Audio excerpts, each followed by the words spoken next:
napaupo sila sa tabi ko. And then ako, sabi ko, Kuya Ansel, sabi ko, awatin mo na. Ito si Kuya Ansel, nakatingin lang, parang na-shock siguro, nakatingin lang sa kanila. Akala ko, kapatid na away, yung simpleng ganun lang, tapos okay na agad. Doon na pala, nag-aawayan na yung dalawa. Tapos, ito naman si Noe, sumasagot kay Noah. So, hindi nagpipigil talaga si Noah, sumusulong talaga. Tapos kami yung nag-aawat. Natapon pa nga yung cellphone ko nang dahil doon.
A day outside the mansion.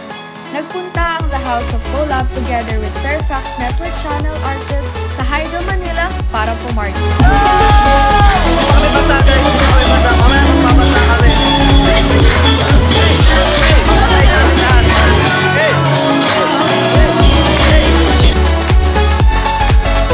What's up everyone? I am Belle de las Reyes and now we're here at Riverbank Pasig for the Hydro Manila Music Festival 2024! Kaya naman, for sure mag-enjoy kami later hanggang gabi. Kaya naman, splash mobs, let's go!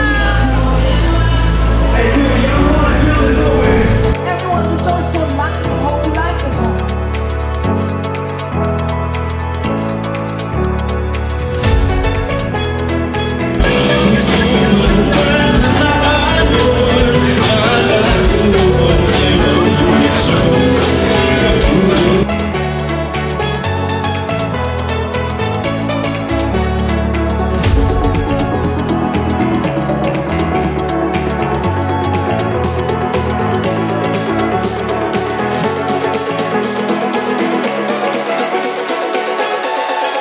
What's up? What's up, House of Collab?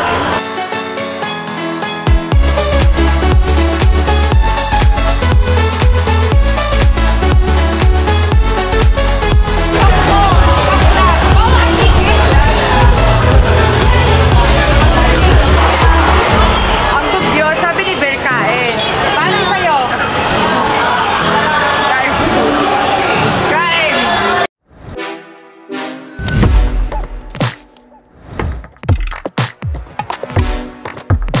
Sa mga sumunod na araw, Cubio Twins nag-away,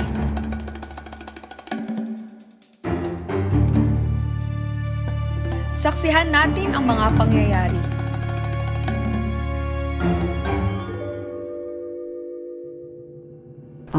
Kanina pong umaga, pagising ko nagti-TikTok siya and gusto ko lang naman sumali.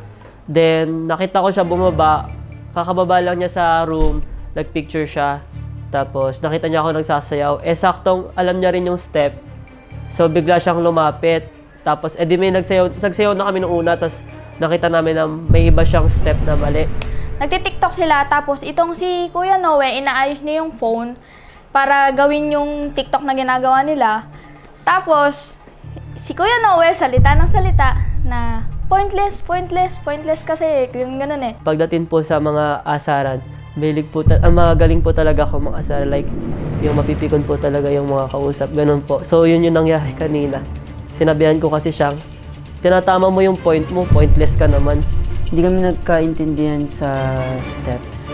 May gusto akong iparating sa kanya pero iba yung pinu-point out niya. Like, nagreklamo ko sa kanya kasi mas mabilis siyang kumilos. Pero nung sinabi niya na hindi ako mabilis kumilos. Tapos, maya nasa iba na yung usapan. Parang bonding na rin namin yung pag-aasaran. Like part na yun sa amin. Normal na yun sa amin yung mag-aasaran. Eh, hindi ko naman alam na mapipikon siya pagdating doon. Tapos, bigla na siyang tumatapang na siya. Kung ano yung sinasabi niya.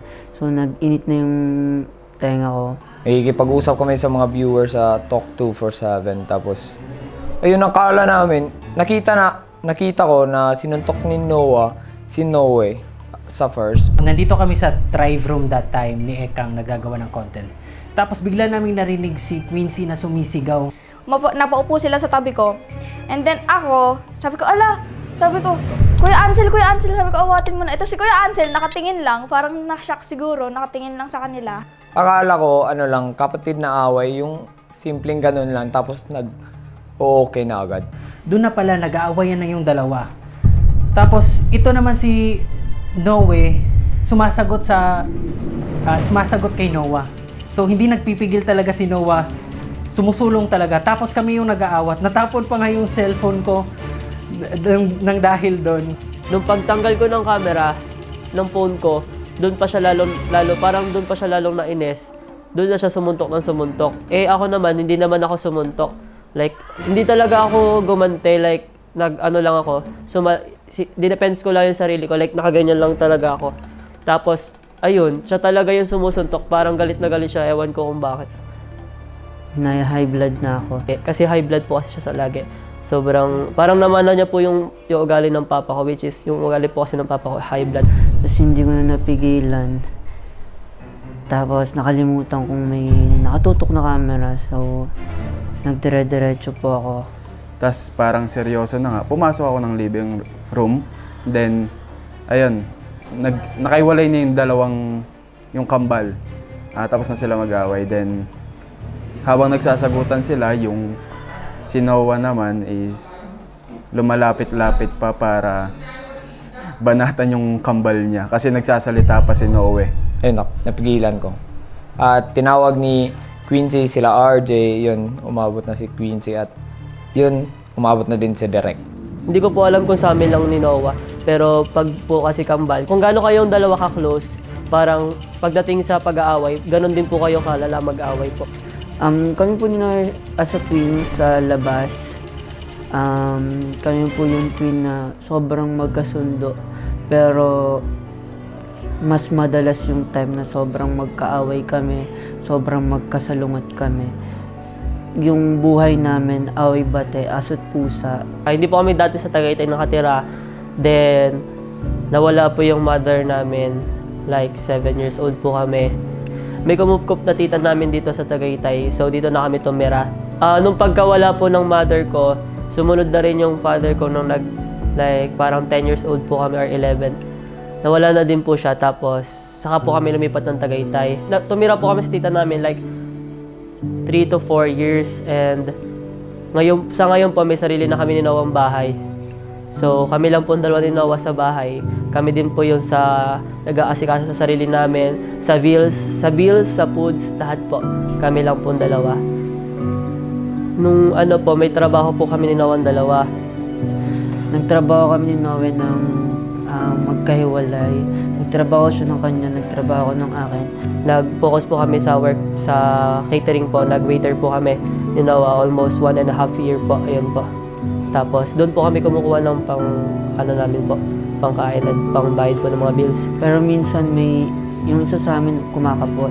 So parang yung isa lang yung gumagawa.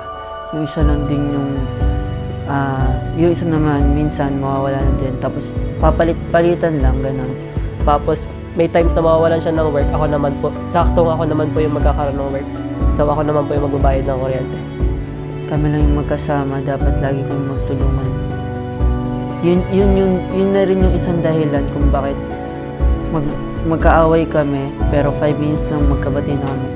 Doon namin na-realize pagka kalma na kami, doon namin na-realize na, dalawa na lang kami, dapat kami na lang yung magkakampi.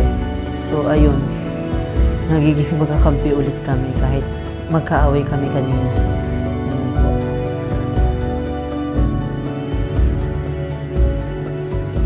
Ngayon, ngayon, nalaman na natin ang kwento ng kambal na si Noe at si Noah. Abangan ang iba't ibang kwento ng bawat content creators dito lang sa The House of Collab Season 8.